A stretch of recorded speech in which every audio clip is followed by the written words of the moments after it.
紧握你双手不放开，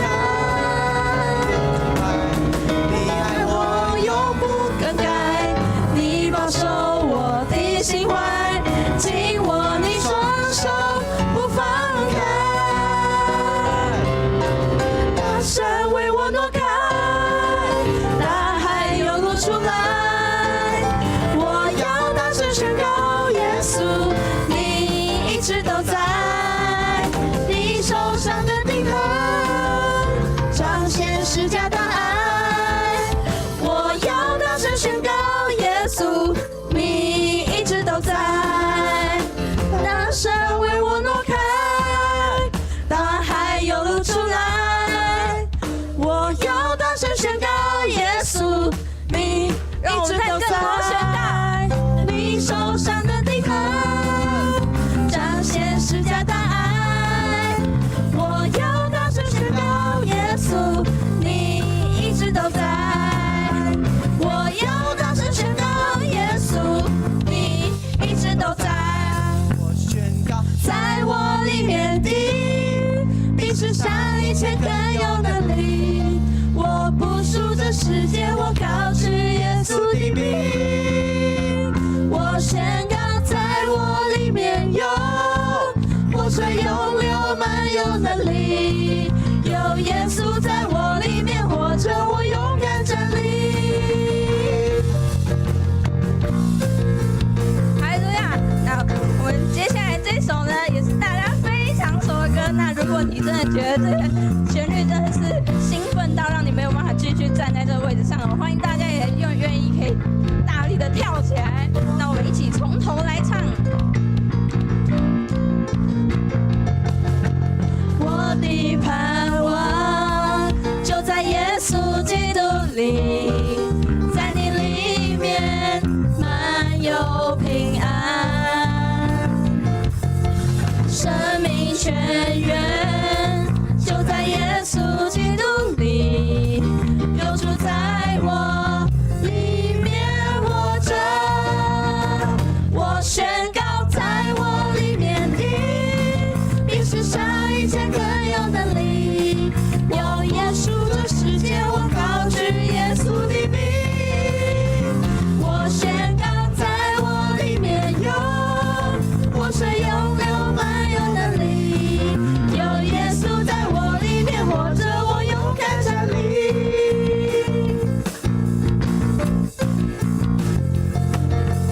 我的盼望就在耶稣基督里，在你里面满有平安，生命泉源就在耶稣基督里，流出在我里面活着。我宣告，在我里面的比世上一切更有能力。我不属这世界，我靠着耶稣的名。我宣告，在我里面有活水涌流满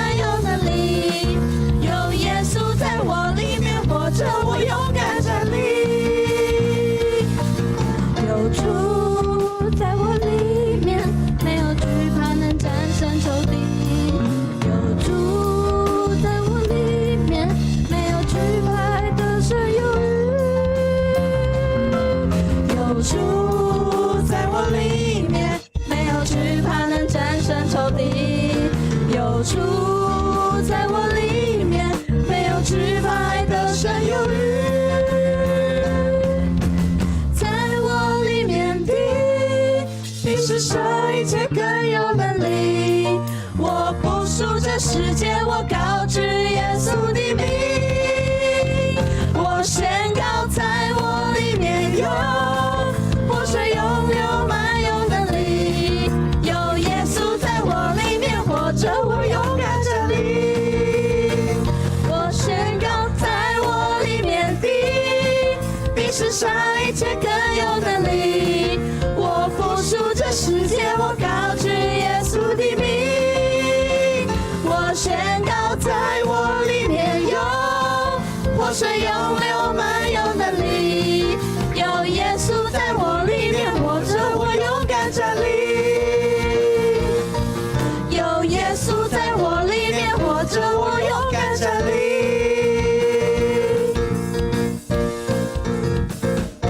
我们将掌声跟荣耀献给我们的主，哈利路亚，阿们。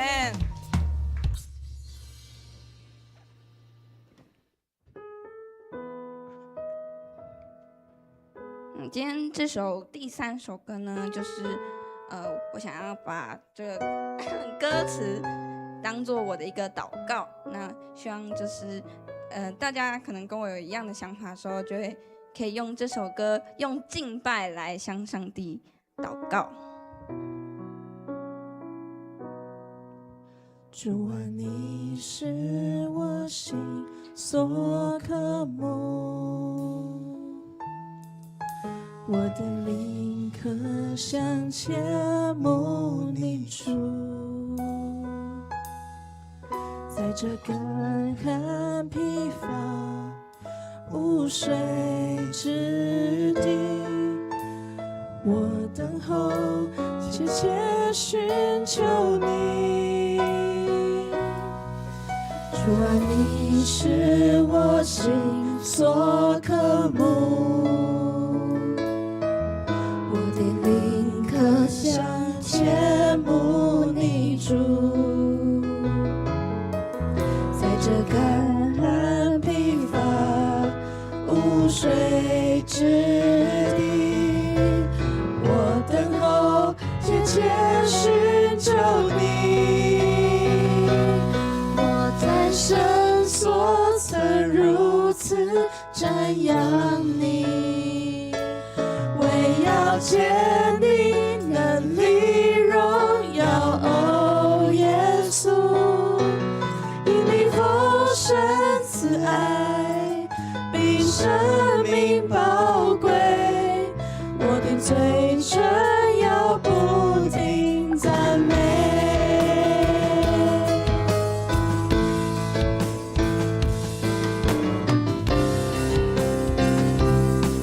主啊，你是我心所渴慕，我的灵可向切慕你主，在这干旱疲乏无水之地，我心头切切寻求你。我在深所曾如此瞻仰你，为要见你能力荣耀，哦耶稣，因你丰盛慈爱比生命宝贵，我的嘴唇要不停赞美。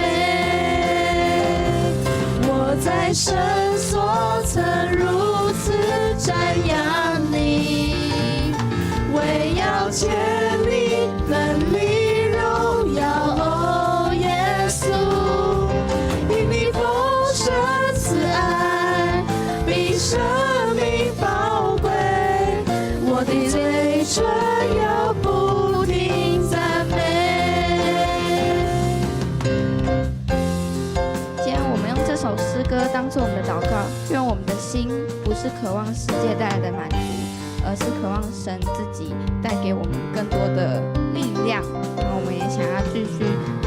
切切的渴慕你，让你可以带我们到更好的地方。谢谢你，主耶稣，祷告奉主耶稣的名求，阿们。我在深所曾如此瞻仰你，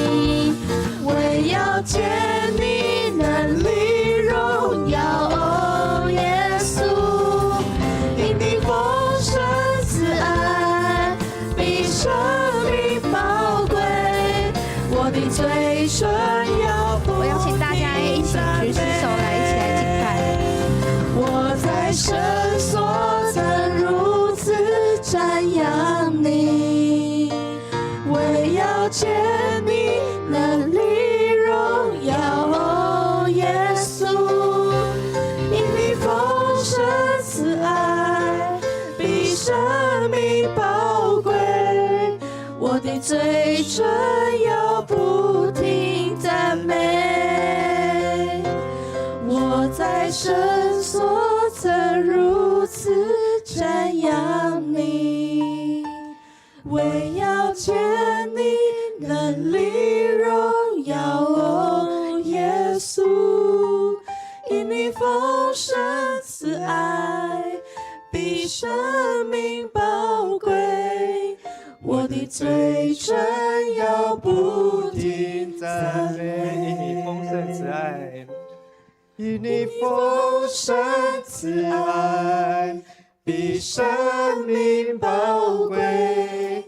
我的嘴唇要不停赞美。是的，主，我们要感谢赞美你，因为你创造我们，你爱我们，我们是照神的形象所造的。谢谢耶稣基督，让我们明白我们是蒙恩的神的儿女。谢谢耶稣基督在十字架上洗净我们的罪，救我们脱离一切的凶恶。愿我们的生命都能够为主而活，愿我们每位弟兄姐妹的生命都能够向着标杆来直跑。主，我们就再次在你面前聚集，也求你除去我们身上的疲惫，或是除去我们心中的忧虑，让我们能够全心全人来到上帝你的施恩宝座前。愿主你的话、你的灵充满在我们当中，与我们众弟兄姐妹同在。我们在你面前这样子祷告、祈求、感谢、敬拜，都是奉靠主耶稣基督的名求。阿们。大家请坐。我们今天有2位见证分享啊，我在江南教会7月份到8月第1周，我们是宣教月。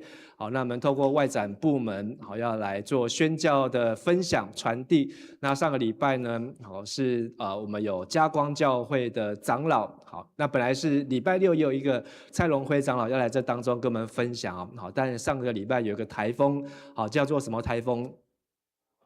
巴威台风哈，名字很威哈，不过我觉得祷告的力量更大哈。这么强的台风呢，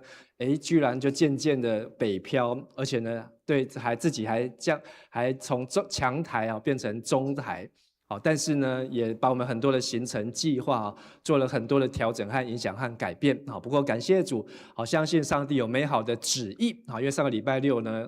我们的这个夏令营的同工们，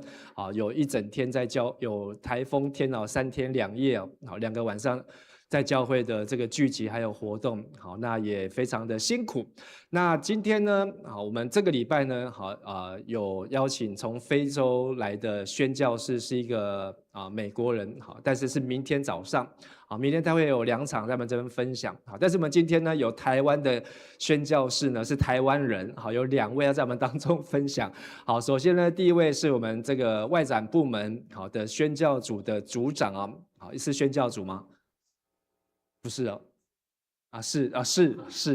是我们这个婕妤执事好，他要来做宣教的见证分享，我们拍手来欢迎婕妤执事。刚刚牧师讲非洲人的时候吓我一跳。你也可以去非洲啊。跟我一下那个投影投影。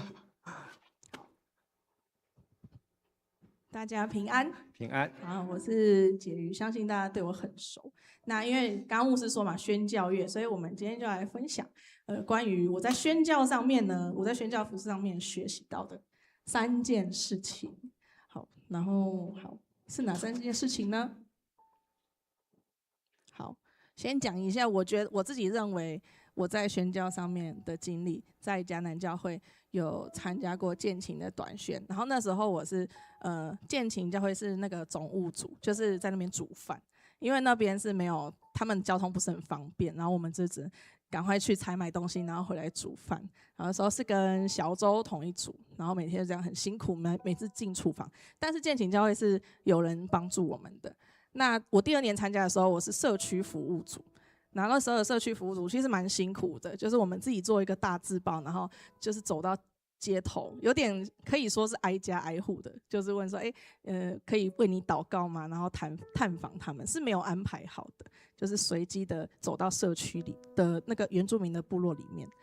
好，然后再来就是梅后曼的教会的短宣，再来就是还有参加一个，应该很少人知道这个，就我参加长老教会总会办的那个1Y1P 的民宣团体晚，那他就是有4个欧洲来的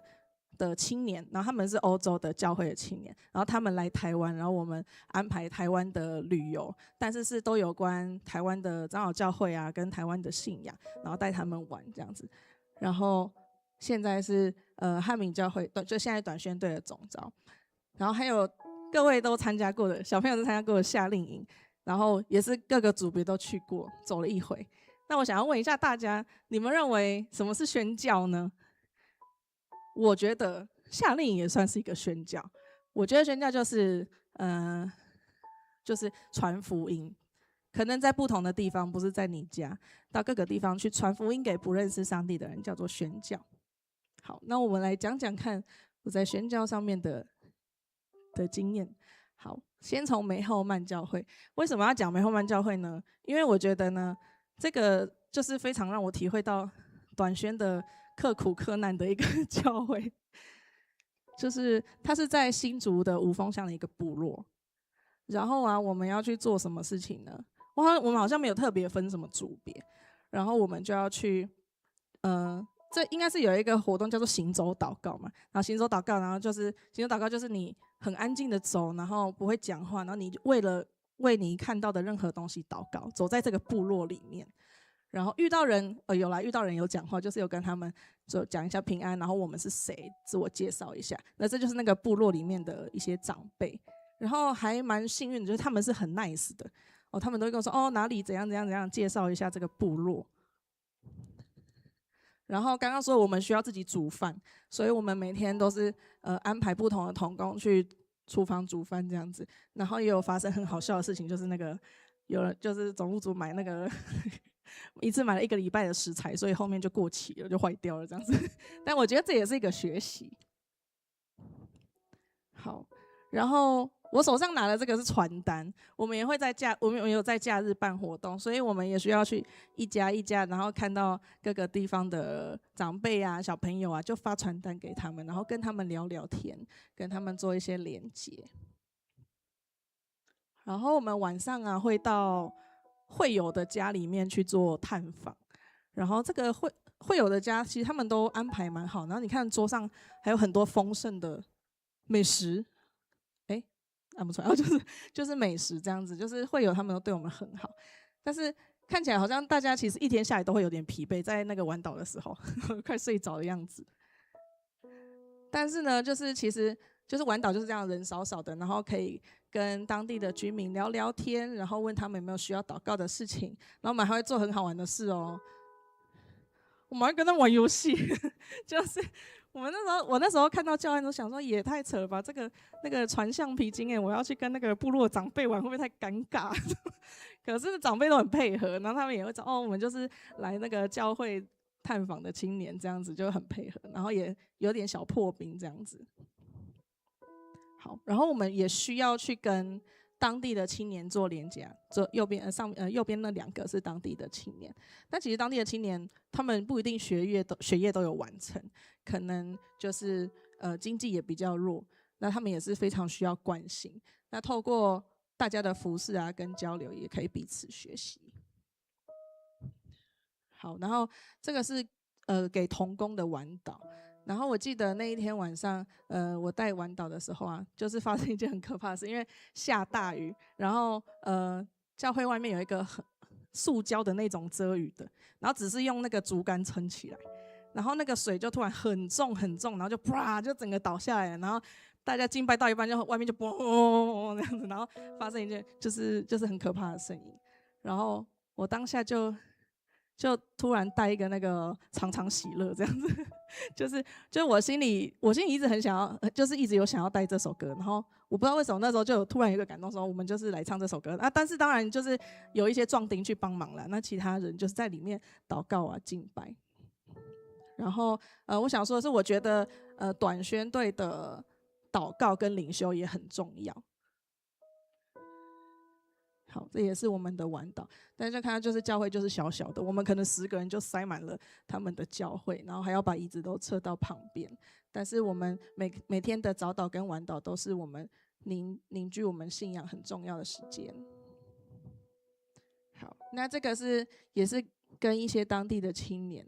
还有我们的青年。那头上做的花环呢，是我们有做那个课程，然后那个课程是当地的青年教我们编织，自己编织花环，所以跟他们有一些文化上面的交流。好，那这是我说的那个假日办的活动，我们是办卡拉 OK 哦，然后就是发传单让他们来现场报名。那时候的长辈啊，他们其实很喜欢他们就很喜欢唱歌，所以他们就来报名，想说唱歌还有东西可以拿这样子，所以大家就很欢乐，然后也是让促进一个机会，让他们可以进到教会来参加活动。好，然后那考大家，我刚刚说第一件学习的事情是什么？我有按到吗？帮大家跳回去。没有在这。好，第一个学习到的是，好，重来。第一个学习到的是，就是我认为融入当地的文化才可以理解对方的需要，因为我们常常在大城市里面生活，然后如果真的走到原住民的部落里面，我们每天晚上住的地方是会有的家，其实他们虽然都是打扫好给我们的，但是有一些小东西是他们习以为常的东西，但是我们觉得很可怕的东西，比如说可能你睡到一半有拉牙，你们知道那个拉牙是什么吗？就拉牙经过啊，或是蟑螂经过，那都是我们就是觉得有点，如果在我们的房间会有点无法接受，但是我们就是要住在那边，我们就是要跟他们住在一起生活，然后煮东西啊也是很辛苦。然后这时候在那个教会的环境，我出卖一下那个名媛，就是我们可能听的话都会不小心睡着，在礼拜堂这样就可以睡着，就大家铺个瑜伽垫就这样子睡得很死。但是我觉得我们的短宣队是很有收获的，就算再累也没有关系。好，所以我学到第一个就是融入当地的文化，才能理解对方的需要。好，那这是虽然有点暗，那时候有一些人从迦南来探班，然后加上他们的青年，然后大家晚上就一起吃喝喝，这就是那个外面遮雨棚那边非常小的一个地方。好，那我学到第二件事情呢，就是我认为有弹性的行动呢，有助于宣教。什么是有弹性的行动呢？就是刚刚我说了，就是像梅后曼教会，它是住宿可能比较稍微要简朴一点，然后吃东西要自己弄，然后所以我们遇到不同的困难，但是那边的居民是很 nice 的，但是他们的教会很少人。那我去的第二间建琴教会，建琴教会先去。建琴教会呢，他们把我们的住的地方弄得很舒适，就是有一个大通铺，男生一间，女生一间，然后都很干净，还有冷气，就是整个很舒服。然后我刚刚说煮东西也有人帮忙，但是呢，他们的居民就比较没那么友善。像我说我去社区服务的时候，我们就拿着那个诗歌的大字报，然后一个一个走，然后有些就会拒绝，然后有些还会对你嘲笑啊，或是谩骂，说那你们基督教就怎样，然后早就不去教会了。所以我觉得在这个地方，就是在外地宣教，要心理的建设要很强，不可以太容易就被打败，不然就变成是你自己在信仰上面会有一些征战，这样子你会开始怀疑说我到底为什么要做这件事情？这样。好，那我们今年去到的是那个汉民教会，那汉民教会又更不一样。我们之前去的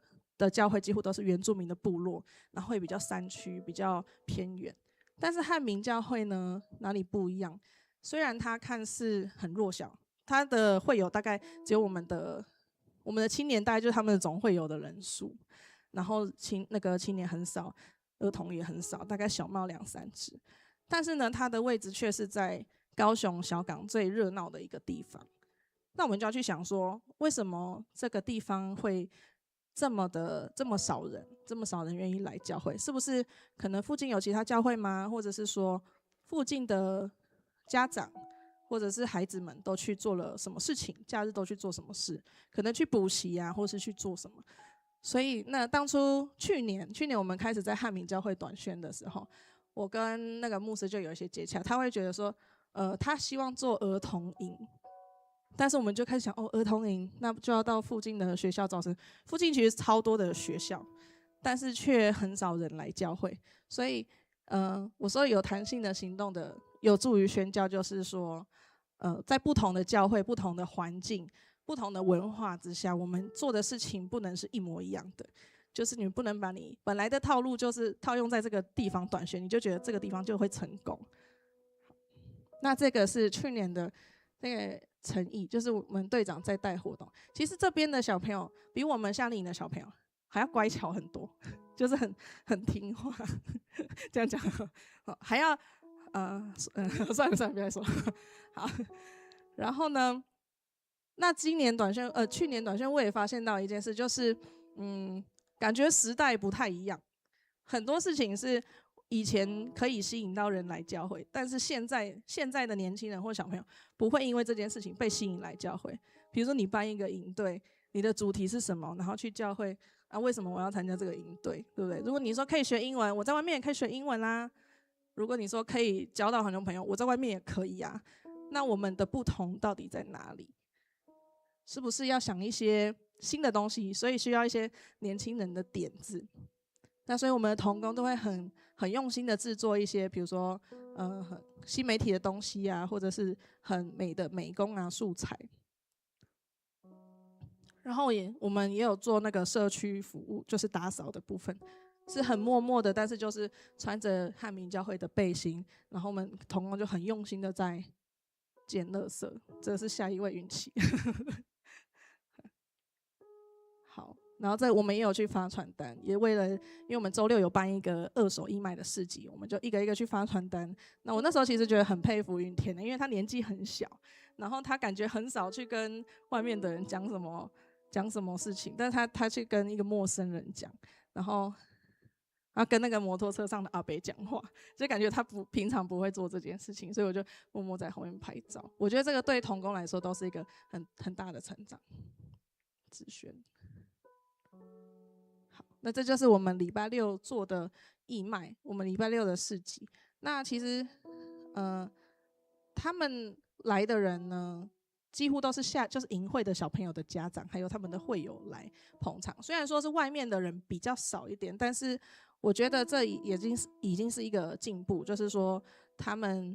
愿意再多参与教会的活动，不会是我只是一个礼拜天来教会的会友这样。好，但礼拜天我们的限制，我觉得也是一个很大的进步因为汉民教会的礼拜是什么礼拜，你知道吗？全台语的礼拜，他们连圣经都是罗马字，然后对于不会这些平常连台语都不会听的青年来说，是非常的困难。但他们必须在礼拜天还要打起精神，然后来看这些圣经，要来读圣经。好，那所以我第三个学到的就是呢，刚刚讲的这些，那我顺便想要分享，就是去年我们第一次办汉民教会的短宣的时候人数上面是一个很难突破的事情。去年大概在这个时候，大概才9个人9个人，不是同工，是学员，只有9个小朋友，然后就一直很担心，然后就是想说到底要不要办啊，或者是怎么样。但是到其实有点后期了，突然呢，那个牧师就打电话来说，有一个补习班的老师，他可能也是基督徒，然后他想要带着他整个补习班来参加我们的营队，所以就瞬间变成了30个人。就是多到那个教会有点满的状态。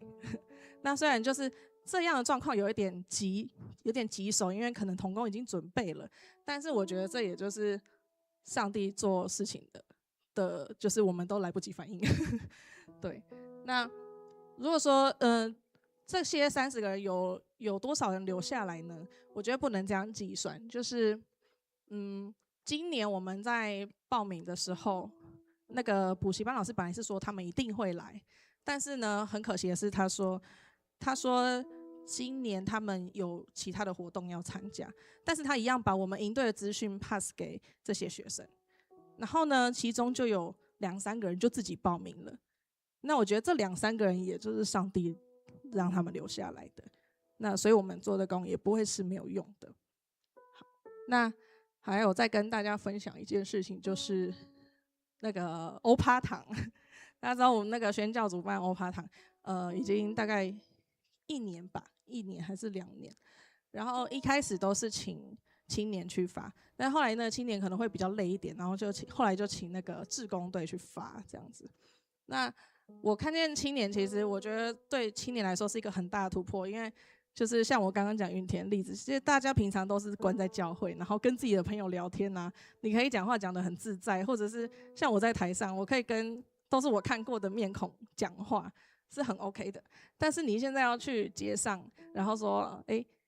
考试加油，上帝祝福你，跟一个陌生人讲，你愿不愿意？就是说，把这个福音勇敢的传出去，就算别人会拒绝你，不用了，谢谢，或者是这个我不要，我平常不去教会。你觉得你自己可以被拒绝几次呢？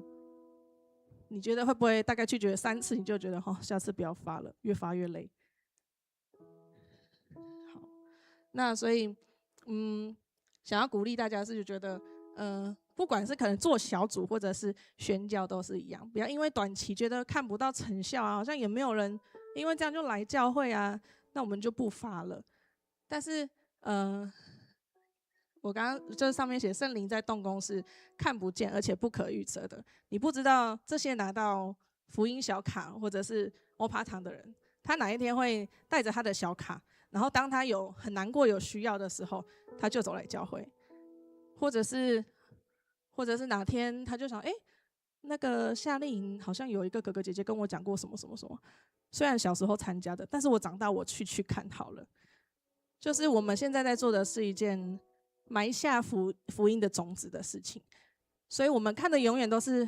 也不是永远，我们常常看到的就是人数嘛，因为这个东西最直接，当然人越多越好，但是很多事情呢不一定，人数不一定是那么的重要，重要的是它的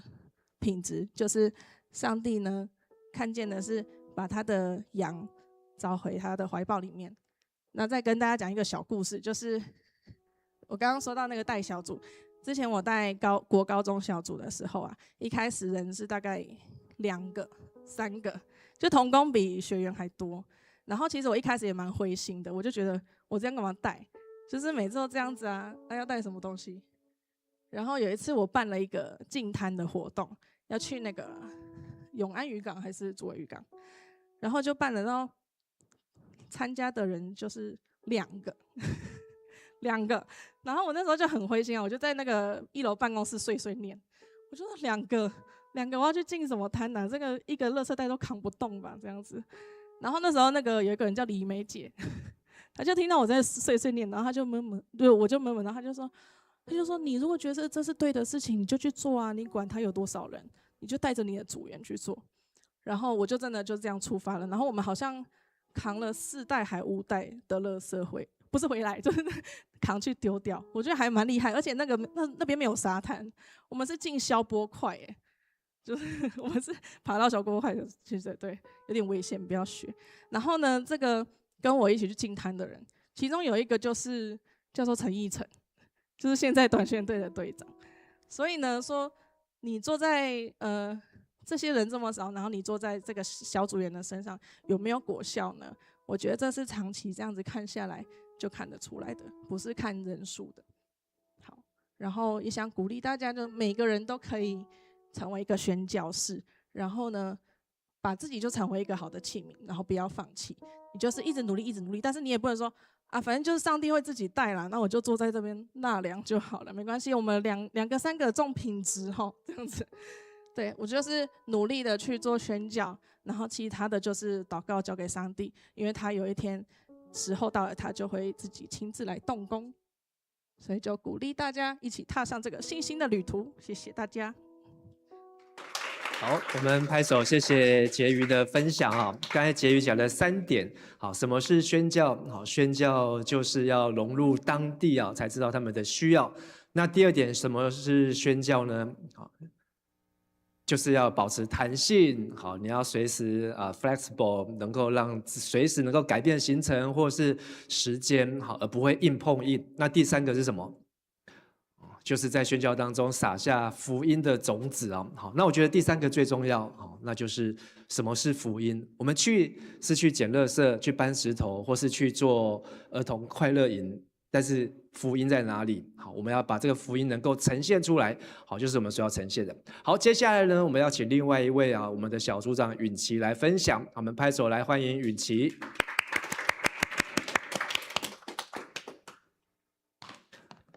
好，大家好。好，你会累吗？你需要换手吗？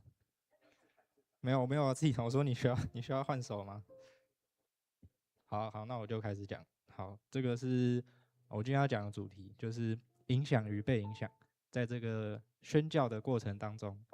就是作为一个青年，今天主要讲青年了。作为一个青年，你是怎么去影响别人，跟你自己是如何被受到影响？对，那我的副标题是点燃世代的火花，那大家要记住这个标题，等一下再考你们。好，这个是我的简单介绍我参加过的营会，我自己的进化史这样。从最开始是国中的时候，第一次以童工身份参加在美国的 VBS 勇士营，然后这边有跟我一起参加过，应该就只有云杰。那我觉得我那一次呢，云杰没有，好，没有他的事了啊。我这一次呢，我觉得我在里面是担任一个学习者的角色，对，就是我什么都不会，然后我就是来看大家是怎么带营会，然后再来是高中实习，这个才是有云杰，这是盘顶教会的夏令营。那我觉得这一次我是变成一个营会的发想者，就是我开始接下一些活动组的工作，然后我要去想怎么去带领这些活动进行。好，那再来后面3个都是大学实习，一个是教会阿嘎培的夏令营，然后活动组长跟主教跟执行官这3种角色是怎么样去领导不同的人。对，那另外一个是汉民跟南方澳的短宣，那我觉得我在这里面担任的是一个观察者角色，我等一下要再讲。那最后一个比较特别，就是我们中人大学的福音营，那这个就不是以小朋友为目标的营会，它是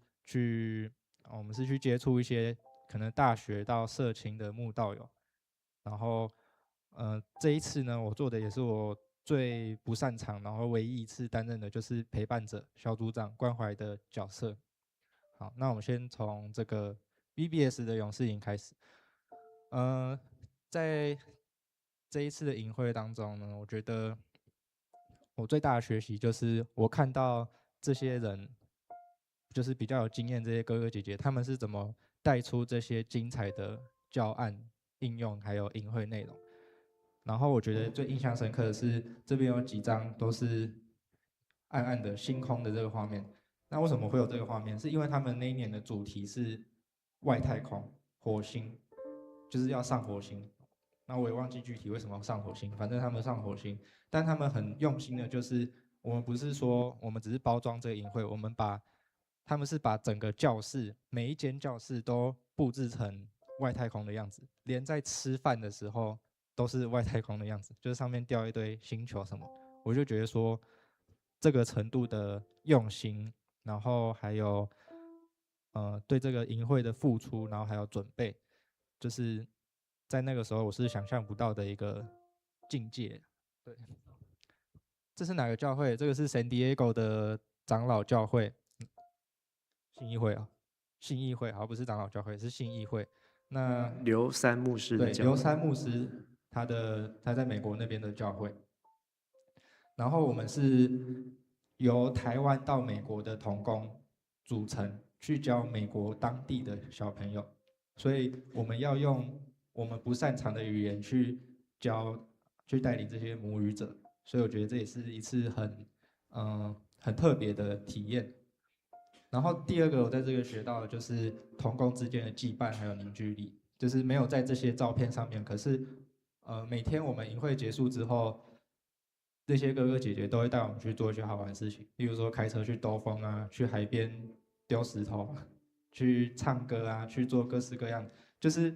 他们可以把营会就是归于营会，可是同工之间我们的相处，我们之间的凝聚力是很强的，做得很好的。我觉得这个是我在这一次营会当中学习到的。再来是高中的时候去盘顶教会的这个夏令，然后这一次呢，跟刚刚婕妤一样，我有去带净滩，可是这次我是带40几个小朋友去净滩，然后我要就是安排整个行程啊，游览车要过去啊，然后人要拿什么东西，小朋友要走什么路线。这个地方在丽水渔港，就是火力发电厂，台中火力发电厂那边。对，那这个地方其实我们那个时候去场勘的时候就蛮脏的，就是真的有很多东西可以捡，然后它也是一个很热的地方，所以就是我第一次就发现说，哦，我要准备一个教案，我要准备一个活动，我需要去思考这么多的事情，就是每一个可能会发生的情况，然后跟每一个小朋友可能会遇到的困难，我都要去帮他们想清楚。这是我第一次学习到领导一个活动的困难。然后在这次的营会当中，我最印象深刻的还有一件事，就是我第一次尝试用我自己的想象力去做一些有点荒谬但是很成功的事情。就是那一次我们在设计献心会给小朋友的献心会的时候，就想到说，那我们结束的时候不要跳大会舞，我们改成让童工跳 Queen Card， 就是那首 Queen Card 完整版。所以我们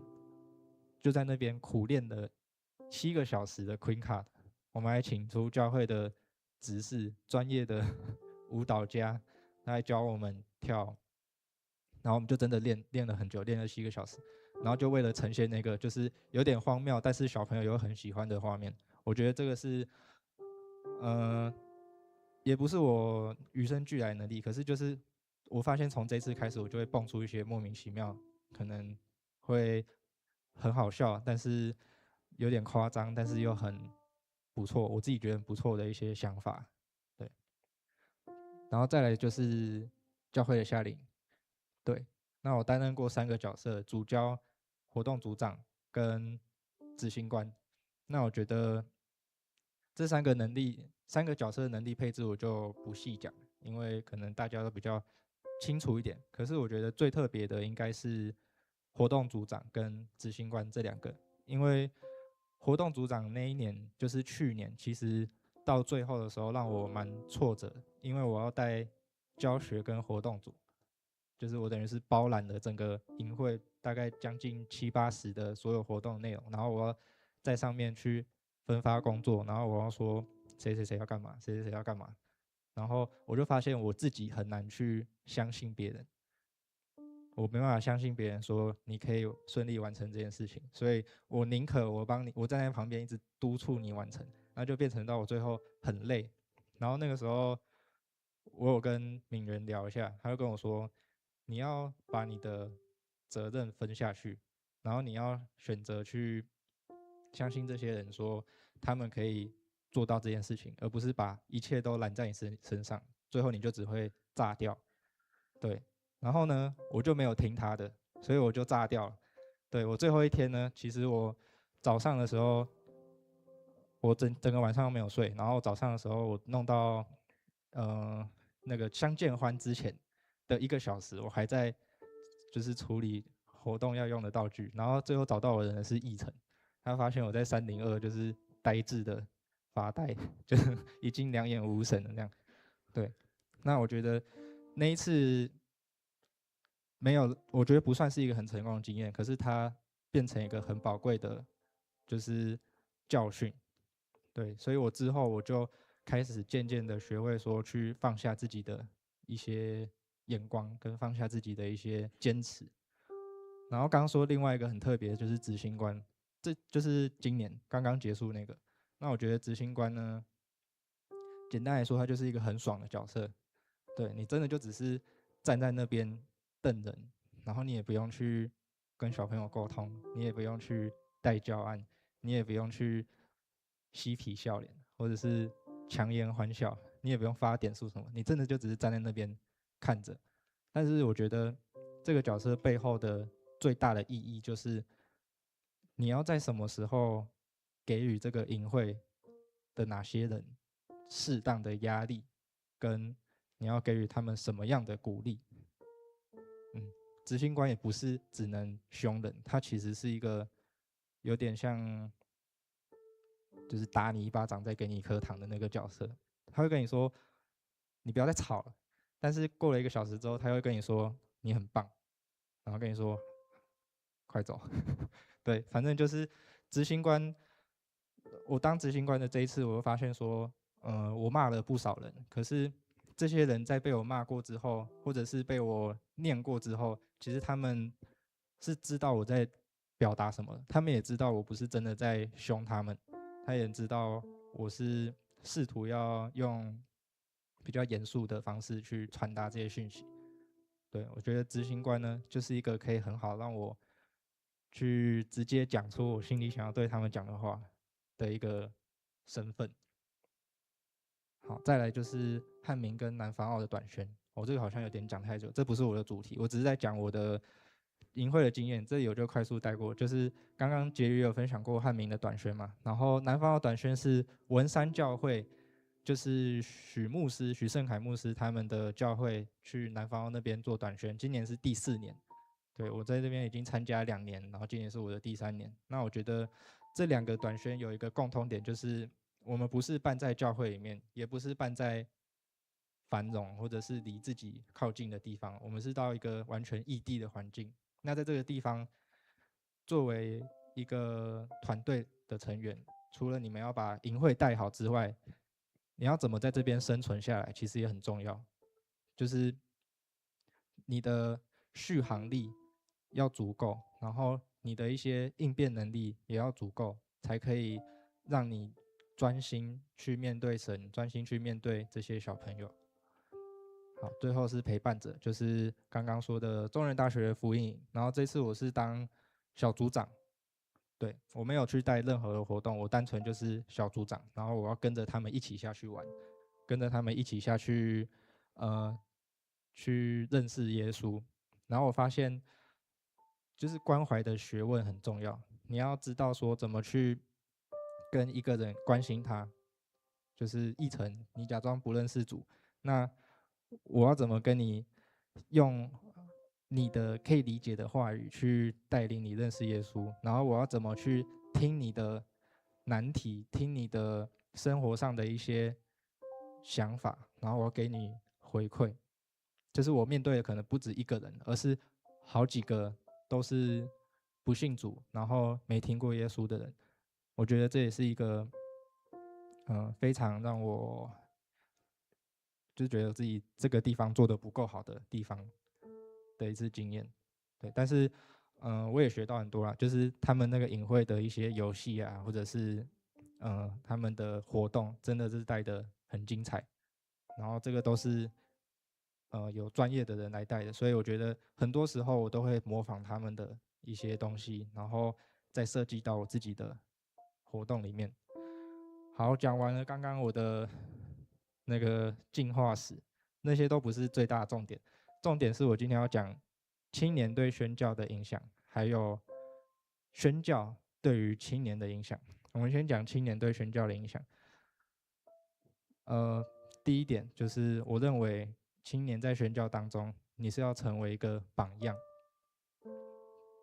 就是小时候我参加教会夏令的时候，我就看到很多的榜样。虽然很多人我现在已经不记得他们的名字了，可是我记得他们做过的事情，我记得他们那个时候看起来是什么样子。对，但他们也不知道陈允琪未来会是夏令营的执行官、夏令营的活动组长，他们都不知道，他们可能也没有再回来教会了。所以我觉得成为榜样最重要的一件事情，就是你知道你是在培养一个看不见的未来。你不知道这个小朋友未来会是什么样子，这个小朋友呢，他也不知道你以后会去哪里。所以我觉得这是一个很浪漫，但是就是最能看到神在做事，最能验证你对神的信心的一次挑战。你这个榜样并不是随时的陪伴，它是有点可能一次性的，可是这个一次性呢，你要怎么样去深远的影响它很重要。再来是新世代的观点，对，我觉得青年在宣教当中，可能比起其他的年龄层做宣教，最大的优点就是我们可以用新世代的观点跟我们的独特的一些想法去宣教。例如说，我最喜欢的是敬拜嘛，那我要怎么透过敬拜去宣教？我要让那个气氛嗨起来，然后我要让他们喜欢上帝的音乐。那这个就会变成说，我这些台下的人发自内心，我去喜欢上面的哥哥姐姐，或者是跟我同一个年龄层的人，他们在带的东西。那这个时候福音就会变成没有防备，它就会变成可以直接进入到人心里面，而不是说我可能是抱持着一个基督教的刻板印象来这个次的活动，然后我看到台上人在讲什么，我心里就会想说，哦，这个就是基督教在干什么，在干什么。对，我觉得这个是用新世代的观点去宣教的时候最不一样的地方。好，再来是同侪的连锁反应，这个也很重要，就是影响彼此嘛。像今年的夏令营，我觉得最特别的地方就是我看到非常多的国高中生们，他们从原本的不熟识，到最后变成一群死党，然后从原本不活络的样子，看到最后变成大家都就是趴在对方身上这样。对，我觉得这是一个很重要的一个地方，就是你在这个当中，你不只是来参加而已，你也是可以来交朋友，交朋友也是很重要的一件事情。然后交完朋友之后，你要怎么再回去到你的生活里面去，再去影响其他更多人。像是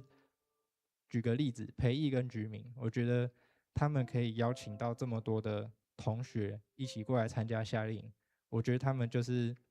真的是透过同侪之间的这个连锁反应，去把别人带回到神的面前，让神可以去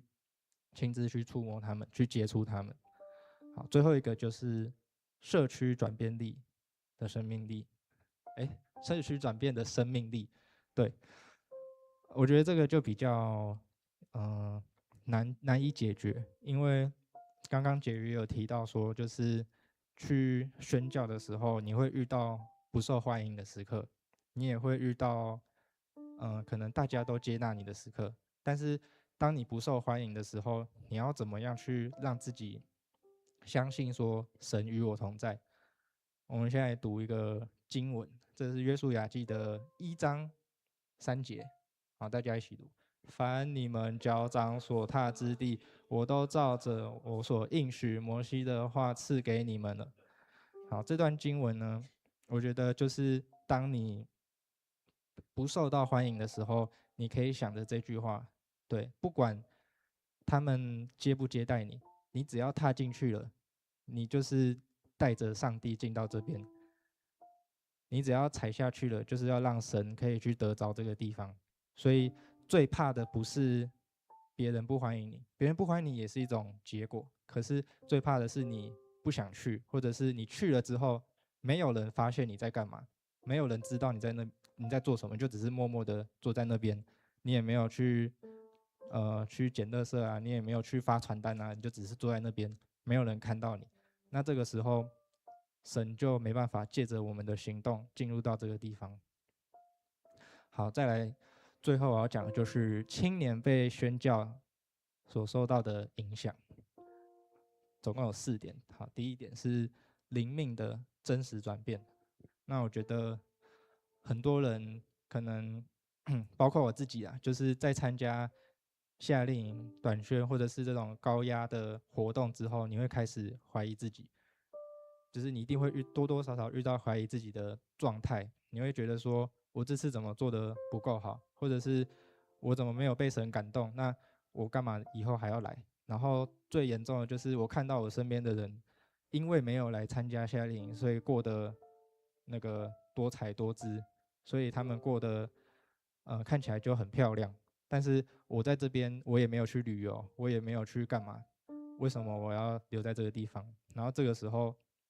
我们就会开始各种各样的怀疑啊、抱怨啊。但是我觉得上帝就是要通过你这些软弱、这些没有被感动的时刻，去转变你的生命。在哥林多后书12章第9节有说：“我的恩典够你用，因为我的能力是在人的软弱上显得完全。”就是当你真的燃尽你自己，当你真的发现我不想要再做这件事情，我真的做不下去，我遇到太多挫折的时候，上帝的能力才有机会真正在你身上接手。对，就是你的低谷并不是一个不好的事情，你的低谷是一个触底反弹的时刻。所以我觉得不要对自己的低谷感到担忧，也不要对自己的这些害怕或者是怀疑啊去反弹，因为这个是上帝要进到你生命的时候。再来第二个就是打破价值观。我发现很多的青年就是他们会认为说，我的生命就是我这个生命的阶段，我就是要做到哪些事情，我要长得帅、长得美，考试考得好，然后我要开始赚钱，或者是我有什么想要完成的。可是当你去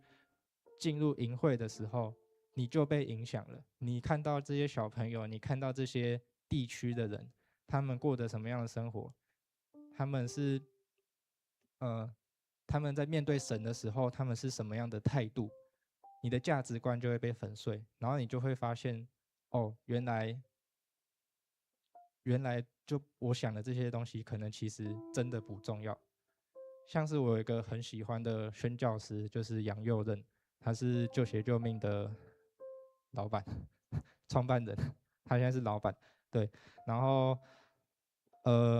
我们教会现在也有在推那个救血救命，反正他就是一个在非洲那个地区，真的用了自己几乎一整生的生命，然后带了很多的人，不断的去到那边去救人。那我听过他几次本人的分享，他都说我带了同工去到那边的时候，一开始他们就觉得还好，他们就是觉得抱着一个真的只是去宣教的心态去的。可是当他们在当地亲眼见证到小朋友因为饥饿不足直接死在他们眼前的时候，他们觉得他们的生命被改变，他们觉得他们的价值观被破碎，然后重新塑造。所以我觉得虽然没有到这么严重啦，可是我们的青年在这些营会当中，在这些宣教过程当中，也是一个被重塑价值观的机会。好，再来是工作能力的培养，我觉得这个就很直观，就是你在夏令营当中，或是在短宣当中，或者是你不管是做什么样的服事，其实神都是在透过这些时候去建立你的工作能力，他去一直不断的培养你，再给你更多的恩赐，然后你未来就会可以使用这些经验，你可以使用你这些所学到的东西，去运用在你的生活或者是其他更多的事情上面，因为这一切都是神的安排。就是我们做这些无偿的服事，并不是真的无偿，上帝给你的赏赐是他要建造你，他要透过这些事情去成就你的生命。最后一个就是仆人的领袖力。对，我觉得领导力在宣教当中最重要的不是那个实际层面的领导力，就是我怎么去站在营长啊，站在队长的角色，我去分派我的工作或什么，而是你怎么成为一个有仆人领袖力的人，就是你怎么样在灵命上面也成为领袖，你怎么样的去成为那个愿意跪下去洗脚的人，然后让大家感觉到说，这个人就是在活出耶稣基督的样式。所以这个领导力呢，并不是指说我多厉害，而是说我有多谦卑，上帝有多愿意使用我作为他的仆人。好，最后呢，还有人记得我一开始讲的那个标题吗？点燃世代的火花。对，为什么这会跟我讲的影响有关系呢？就是我认为火它是在一个燃烧过程中才越烧越旺的。就像我前面刚讲，青年在营会当中，在宣教当中如何去影响别人，就是这个并不是说我想好说我设计好了，我今天要影响某某某小朋友，我让他成为什么样子的人，不是，而是在这个过程当中的时候，你才会知道说上帝要用你来干嘛。然后生命呢，是在出发的路上才会被神亲自预备好。就是说你在去宣教的时候，并不是我都好了，我都一切都万全了，我才出发，而是说上帝即使在你不会讲英文，即使在你什么都不会做，可能甚至你生病、没有钱、没有能力的时候，他就要带你去做了。甚至你的营会都还没设计好的时候，他就要带你去做了。甚至你的小朋友都还没招募完的时候，他就要带你去做了。这些东西都是出发之后，神才会亲自预备的。对，并不是说我都行李都带好了，然后在那边塞到满，结果发现时间已经过了，机会已经过了，上帝已经就是这个机会空窗期就是结束了。对，我觉得就是宣教，它就是一个火花，那火花是一瞬间的。你在这个一瞬间，你要怎么样去抓住神，然后你要怎么样去让它燃起来，这才是最重要的。好，我分享完，谢谢。好，我们谢谢允琪的分享哦。我想问问大家，你有参加过短宣队的，请举手。有参加过的，好，有参加过2次的，请举手。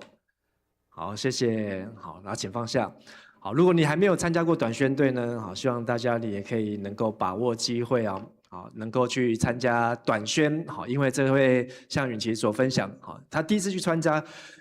允琪第一次去参加就是我把他骗去的，好，骗他去参加，那时候他才国中，好，但是我相信这对他的人生当中会有很多的经历，好，还有很多的体验。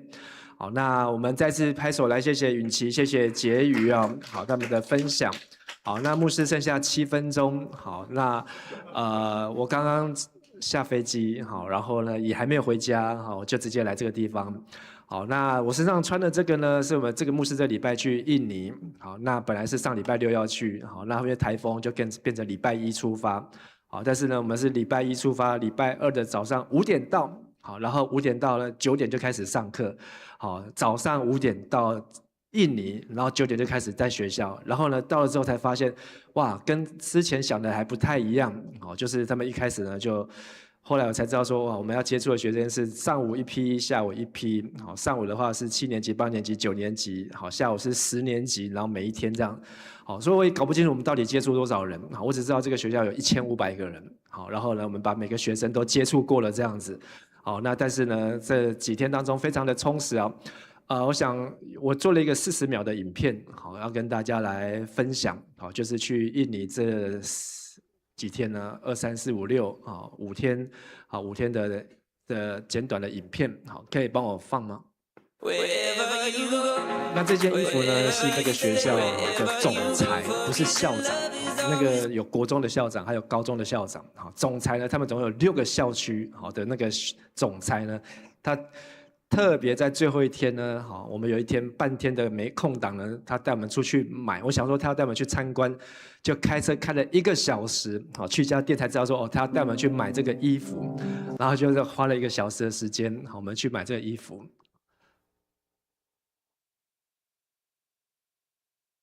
这是这个基督教的学校，在印尼的苏拉巴雅泗水，那它是一个25年的基督教的学校。好，那我们这次只有4个同学，好，加允田，然后我跟张玉明牧师6个人去啊。好，那要接触这些的学生和孩子哦。好，那印尼基督徒大概还比台湾的比例高，有1/10。好，可在这学校当中呢，很多不是基督徒的学生，所以在学校当中跟人传福音是一个很好的机会。好，那我们也有在利用最后的半天呢，有去参观当地的教会。发现呢，泗水有一个教会，很厉害，好，他们的教会设在哪里呢？设在 shopping mall， 好，在 mall 的里面哦，好，就是那个菲利曼都法牧师啊，好，他们的教会呢，好，设在那个大卖场，那个卖场是东南亚最大的卖场哦，哇，那这个呢，从这边大概可以一直走到那个台北火车站这么大，是台北火车站，桃园火车站很长哦，那个 mall 很长。啊，不是走到台北火车站就不得了啊！可是呢，他让我很意外，就是里面还有一个教会，而且是2间。好，后来他带我们去呢，去参观。那天是礼拜4的晚上，好去呢，那个教会好像感觉来到那个演艺厅，好，然后进去里面还有在聚会，然后进去里面看呢，哇，就是刚才你有看到最后几张照片，好，里面呢很多的年轻人，我看大概至少有400-500个。好，那当地带我们去的是一个当地的老师啊，好，他跟我们说哦，这不是一般的聚会，那是 special， 好，这是一个礼拜1次，好，只有给 leader， 好，就是给小组长这样子。说哇，那个光小组长就400-500个人哦，哇，这个教会好非常的复兴哦。好，那可以帮我换到我要的投影片吗？好，谢谢。好，那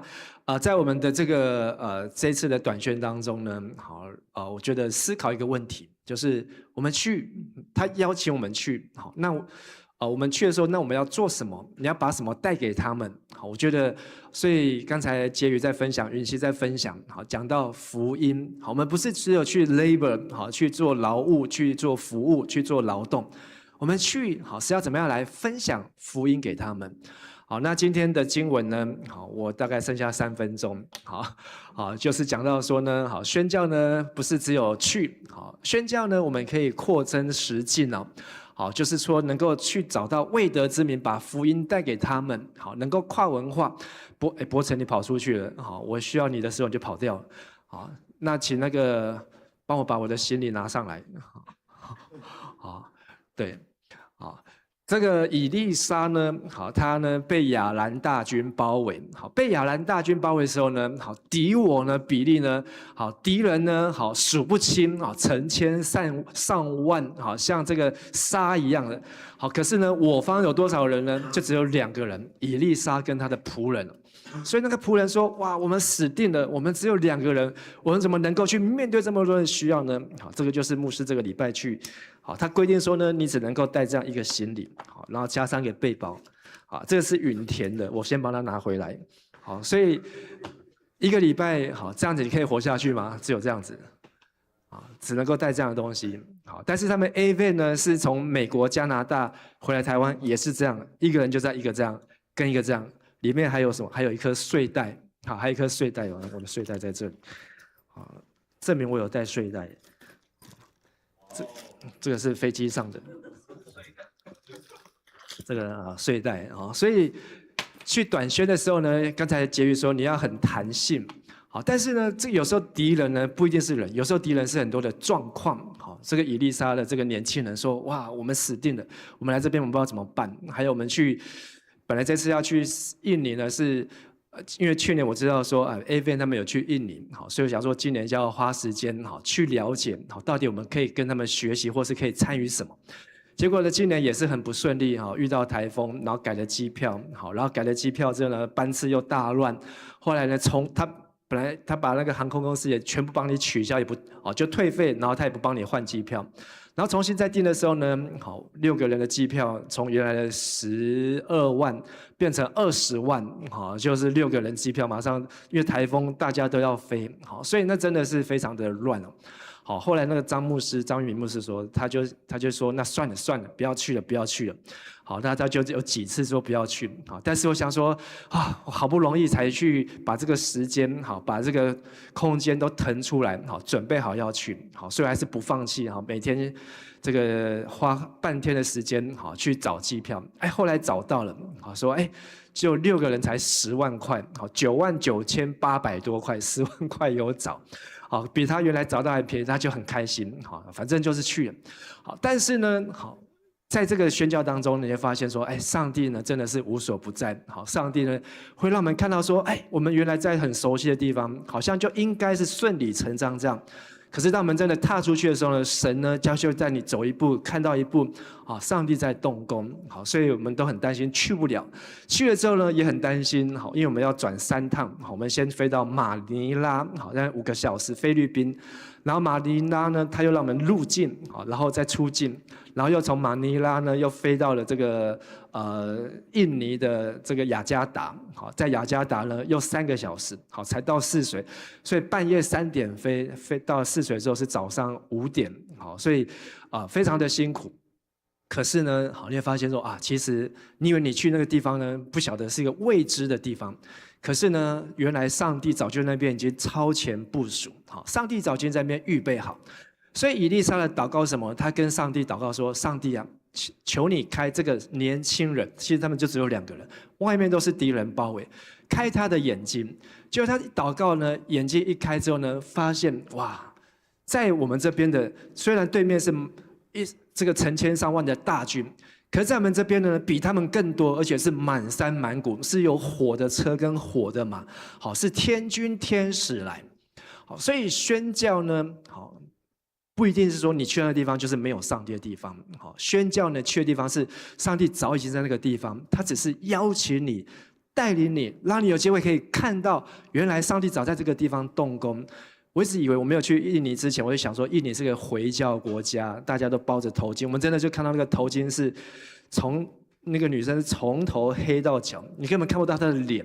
然后就是3个男生，3个女生，我都很怕说会不会他们牵错人，因为外面看起来都一样。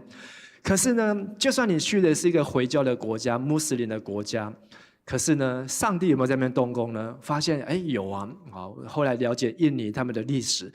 荷兰人在那边统治350年，好，差不多跟台湾的时期。可是350年来呢，也在那边好留下了一些的建设，但是没有像台湾这么样的幸运。好，说台湾的教会在这160年来发展得很好，而宣教呢，好也不一定你要扛着行李。好像我们这次短宣，好，只要是学生一个人缴1000块钱。你就可以到高雄好6天，然后你可以在那边短宣，所有的其他的费用都是教会帮你 cover 好，但是我们有限制人数好，因为当地的学生人数没有那么多。但是呢，这是一个体验好，这也是一个让你可以参与的好。而宣教呢，好不一定要跑得大老远好，你可不可以在桃园宣教？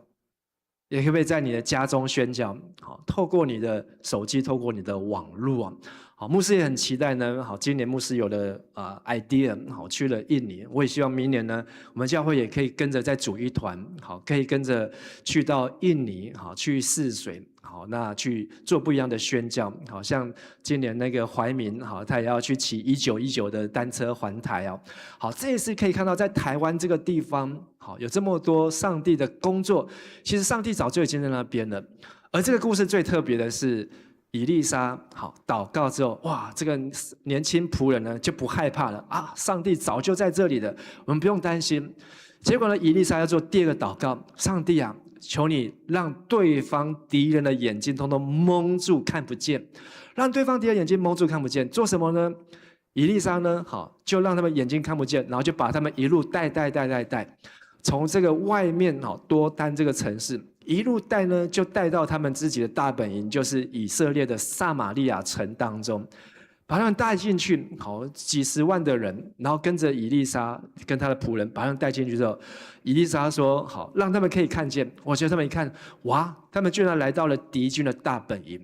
可是呢，本来以色列王说要把他们全部杀掉，好，以利沙说不是，好，要让他们给他们吃，给他们喝，然后给他们食物，然后再放他们回去，好，放他们回去。有时候我们去宣教，好像就是带那个人还没有认识神，好，没有认识耶稣。可是呢，你给他上帝的话，你给他听见好上帝的生命的活水，让他可以带回去的。哇，当他眼睛真的被打开之后，他会发现他的人生好有很不一样的体验哦。好，那这次允田好，他去好，我这4个学生里面，允田最小的15岁，另外一个16岁，另外一个17岁，另外一个18岁，好，4个都是只有高中以下，好，高中以下的年轻人，他们要去到印尼，好，去带这些的国中生，里面还有高中生呢。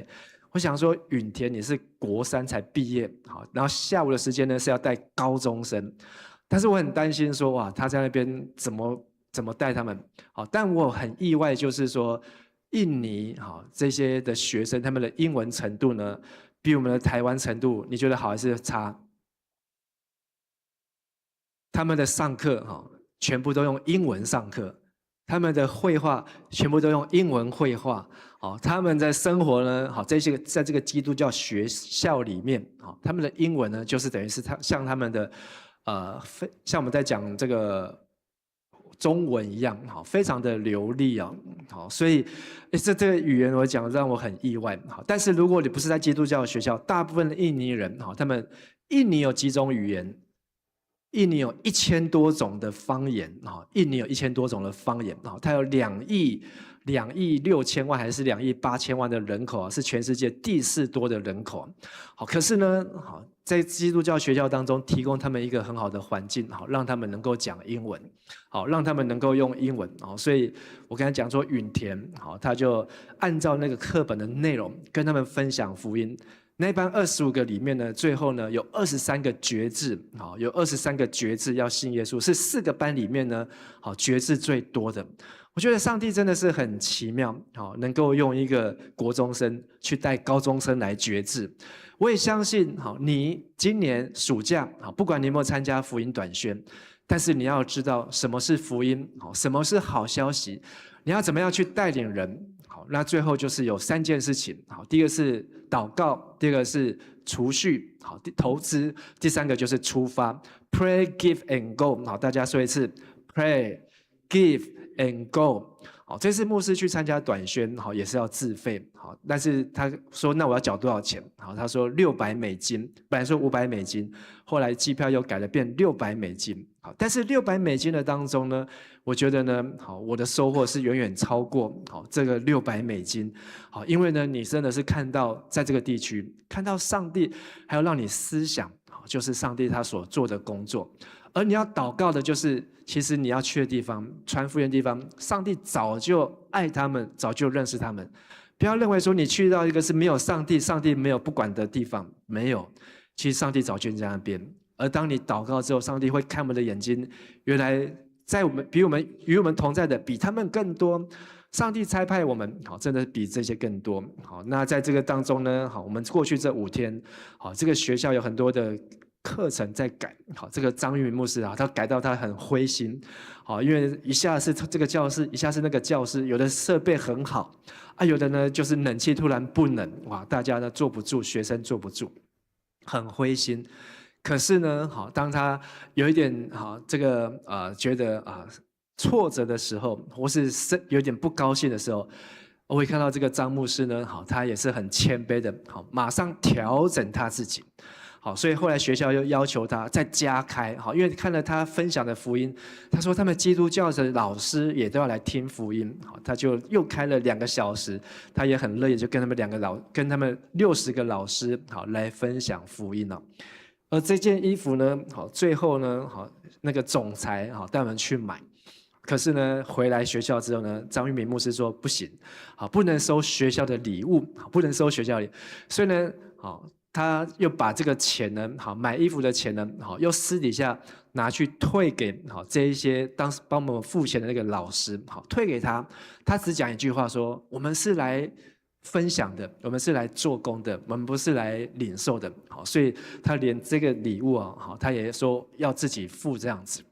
所以当我们有一个为福音出发，好，为福音而去，好，这个少年的以利沙跟这个少年的仆人，好，看见呢上帝的大能，他就不用担心说，哇，我要去发欧趴堂，好，会不会很孤单？我要去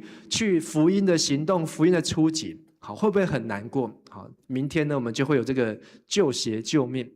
或许呢，好，你可能带出来的一双鞋，好，或是呢，你捐出来一双鞋，你也可以为这个鞋子祷告啊。你这一辈子从来没有机会踏上非洲这个地方，可是你脚上的鞋子，好，他可能比你还早，好，还比你早，好，到了非洲地方，好，帮助这些的孩子，或是你在这个社群网络上面，好，你分享的福音，你分享的生命故事和见证哦，真的是可以帮助人。好，所以我们一起来祷告。在我们要祷告以前，我邀请大家闭上我们的眼睛。你可以思想一下，好，在你的生活当中，有哪一些是未得之民，是需要福音的人，而你可以怎么样与他们同在，看见他们的需要。我们也祷告，好，许许多多在宣教当中的 team， 在宣教当中的弟兄和姐妹同工，每一个人他们的付出，包括160年前有玛雅各马街来到台湾，从加拿大来到淡水，如果没有他们，没有把福音留在这个地方，今天我们能够享受的是什么？我们能够领受的又是什么？而最重要的是，我们有愿意回应上帝的呼召，谁肯为主去？谁愿意为主而去呢？让我们能够带着宣教的热情，勇敢地踏上宣教的旅程，把福音能够好好的认识、思考，用别人能够懂的、对方能够了解的语言方式，让他们明白福音这份宝贵的礼物。耶稣基督道成肉身，是要救世人的罪。相信上帝要透过你，使你的眼睛打开。上帝要在你的身上动工。或许你可以在网络上面，你可以实体的，在你的工作上面，在你的服事，在你的家庭，在你的社区，你可以把福音带给更多好消息的人，跟他们来分享。愿上帝开启你的眼睛，开启我的眼睛，开启我们的眼睛，让我们的人生就是宣教，宣教也是我们的人生，让我们能够勇敢为主而去。我们主啊，我们在你面前献上感谢祷告，谢谢你让我们有机会认识福音，而在我们的当中还有许许多多还没有认识福音的人。主啊，求你帮助我们，也求你使用我们，差遣我们，让我们能够勇敢的为主而去。我们这样子祷告祈求，都是奉靠主耶稣的名求，阿们。好，请大家一起起立，我们来唱这首回应的诗歌，蛮有能力。你相信神要与你同在吗？相信就说阿们。阿们。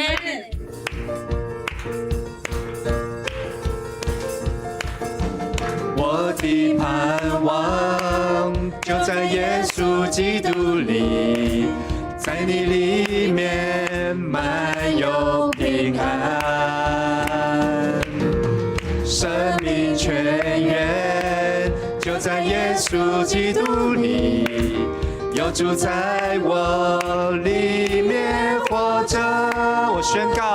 我宣告，在我里面的，比世上一切更有能力。我不属这世界，我高举耶稣的名。我宣告，在我里面有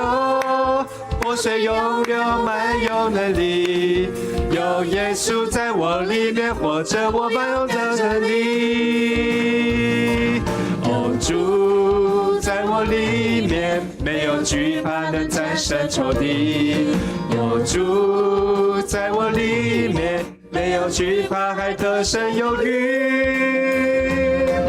哦，主在我里面，没有惧怕能战胜仇敌。有主在我里面，没有惧怕还得胜有余。我宣告，在我里面的，比世上一切更有能力。我不属这世界，我高举耶稣的名。一起来拍手。我宣告，在我里面有活水涌流，满有能力。有耶稣在我里面活着，我勇敢追刺。我宣告，举起我们的手，举起我们的右手，高举说：耶稣在我的里面，我不属这世界，我高举耶稣的名。哈利路亚！我宣告，在我里面有活水涌流，满有能力。有耶稣在我里面活着，我勇敢站立。有耶稣在我里面，有耶稣在我里面活着，我勇敢站立。我们拍手，把荣耀归给耶稣。哈利路亚！阿们。哈利路亚。你知道吗？你宣教最害怕的是什么？好，绝对不是怕钱不够，也不是怕时间不够，而是怕你没有行动。所以《使徒行传》这卷书呢，这一卷书叫做什么 ？8， 好，就是所有的行动。当你知道了，你愿意的，你开始行动，其实你就是进入宣教。好，跟你旁边的人说，我们要开始宣教的行动，我们要开始宣教的行动，请坐。奉献是基督徒感恩的表现，是一种感动；回应神的恩典是一种行动，为主所成功所用。一起来奉献。献上我生命，为你所有，我所有一切为你所赐。而我有什么不能够给你？生命是你的，恩赐是你给你。献上我生命，为你所有，我能有什么不能给你？相聚在于你，收据在于你，用我为你的尊贵器皿，一生为你成为祝福。主耶稣，感谢你在宣教院能让我们听到许多宣教的事工，还有很多我们教会里面同工的见证，使我们对宣教有更多的信心，还有更多的认识。那我们现在将我们的金钱、时间还有生命献上给你，愿主你可以悦纳。祷告都是奉靠主耶稣的名求，阿们。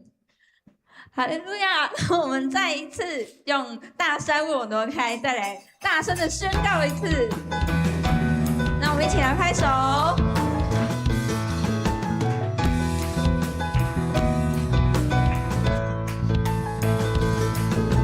虽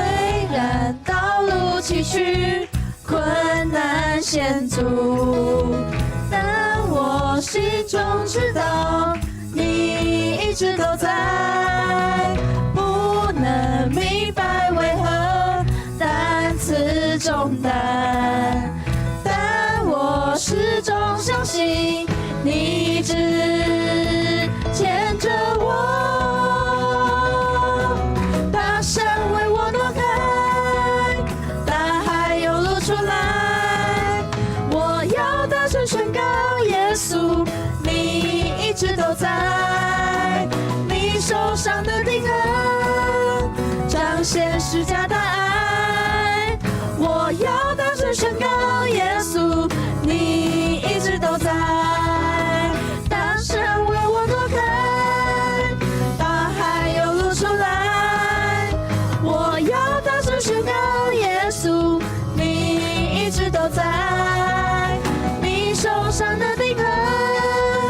彰显十架的爱。我要大声宣告，耶稣，你一直都在。我要大声宣告，耶稣，你一直都在。哈利路亚！我们拍手，把荣耀归给耶稣。今天早上我们教会6点半啊，有10个同工好去阳明公园好去，也是去宣教好。为什么呢？好，他们去帮我们的一个姐妹家中打扫好，把她家中堆放了30几年的东西呢，哇，清了一块好大概100袋的垃圾出来哦。好，然后呢，为什么说宣教呢？因为我看到那个里长呢，好，他做里长第2任的，他说他对这个邻居非常的头痛，好，因为他不知道该怎么办，他带很多人去帮他，可是呢，就是一直堆，永远堆不完。可是今天呢，居然好完成了，好，就是把他家呢好空间清出来，好，所以这个里长非常感动，就在整个里的群组上面好来 po 这件事情啊。我觉得呢，好，当我们在生活当中好开始为耶稣去做大大小小的事情，即便拿着扫把，好，即便呢你去捡地上的垃圾，好，即便你去关心一个好孤单的灵魂，好，但是我相信呢，上帝就会透过圣灵动工，把福音好，把神的话带到这个人的心中。我们一起来祷告。亲爱的天父上帝，我们感谢你，让我们今天在宣教月的分享当中有短宣的见证，也让我们能够从经历看见、听见，好，从风闻有你能够到亲眼见你。也求你鼓励我们每一位弟兄姐妹，特别是年轻人，能够把握每一个宣教的行动、宣教的机会，让我们能够勇敢为主耶稣来做工。愿主耶稣基督的恩惠、天父上帝的慈爱、圣灵帮助与感动，与你们每一位弟兄姐妹同在，使你们去使万民做主的门徒，奉父子圣灵名为他们施洗。凡主耶稣所教导我们的，都吩咐教导他们遵守。主要永远与我们同在，从今时直到永永远远。阿们。请坐。好，我来报告。好，没错哈，今天早上，就像牧师讲，今天早上我们在座的有几位同工跟我们一起去做宣教哈。我特别跟大家宣，其实我们的宣教不用跑到很远，不一定要到国外哦，在台湾就可以了，在桃园就可以了哦。那今天早上呢，有一起去做一个短期的，其实不是短期哈，我们这个是会延续好几个礼拜，不是好几个，不是一直来，所以我们会再找第2次，再找第3次哦，我们会继续去帮他做一个打扫哈。那今天早上我们有一起去的有传恩，还有swimming 对不对？哦，然后还有浩宇哦，然后还有那个陈毅啊，还有我哦，很不容易哈，真的那个是一个你那个一个袋子翻起来哈，你就会看到大概有2-3种动物哈，然后大概有10-20只到处乱窜哦的一个地方哈。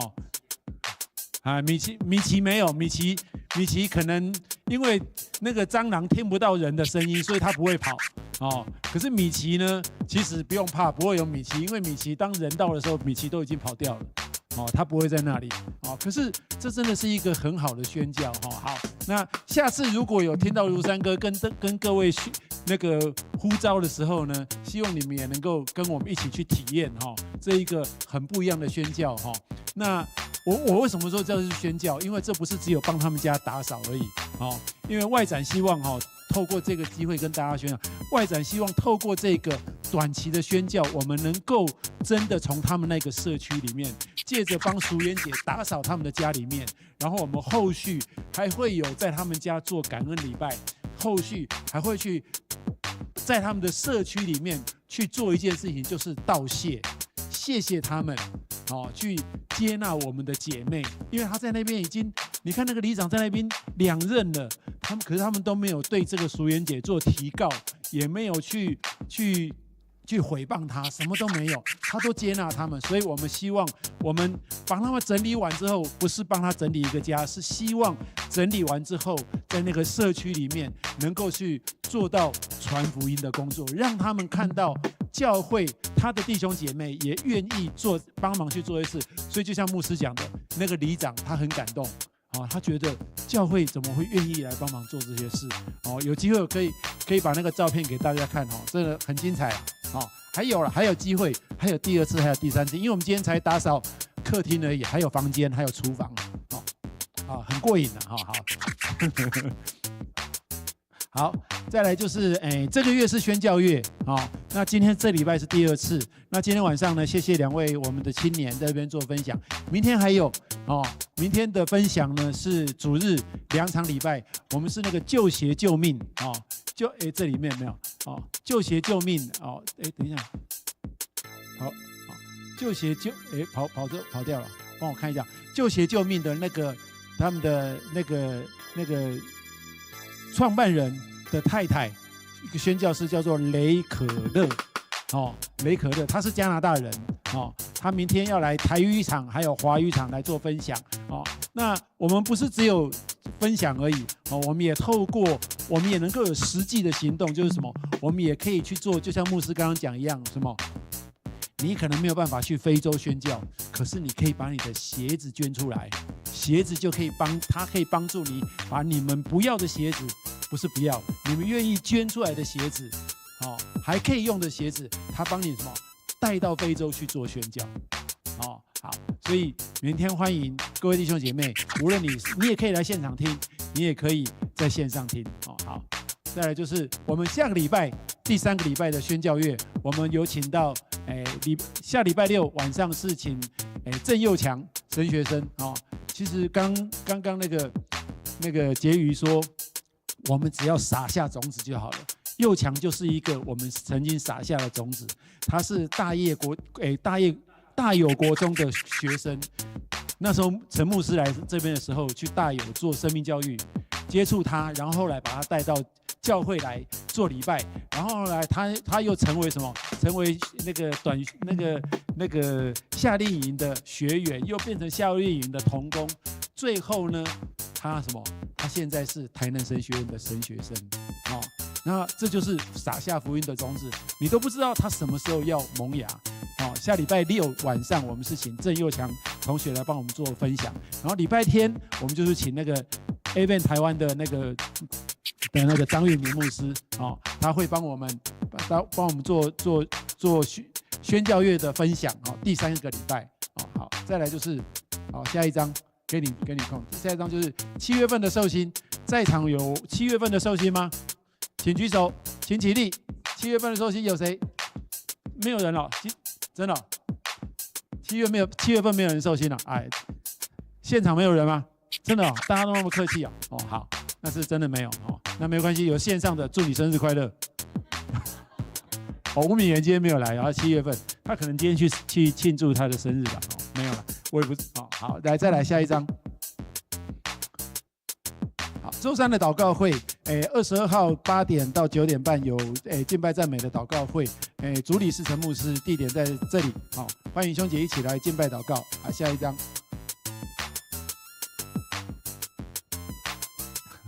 好，那个台语朗读比赛，那个明天就截止哦，7月20号就截止了哦。然后如果要参加的呢，赶快把握机会，有在海报上面 QR code 上面可以扫 QR code 就可以报名了，或者是直接跟简忠义长老来报名也可以哦。好，再来就下一张，江南杯桌球赛在下礼拜6。整天的时间在教会49号举办那个江南杯的桌球比赛，有7支的队伍哦，比这一次是第2届了哈，上次是今年第2届，上次是第1届，看起来应该是比第1届的人还多哈，7队有100多个人哦要来参加哦这个比赛哦好，那请兄姐关心代祷，帮助我们那个下礼拜的这个赛事都能够顺利哈。好，下一张。教界的消息，2026桃园平安7月节的音乐会，9月5号，不一样哦，好，再来就是那个好，这个是8月1号，我们青年牧区跟外展要办一个叫做木栅栏里面的秘密，好，8月1号，这是什么活动呢？这就是一个城市探险、实境探险、挖宝的一个机会。我们这一天呢，8月1号礼拜6 8点半到晚上的8点半，12个小时的时间，我们会在木栅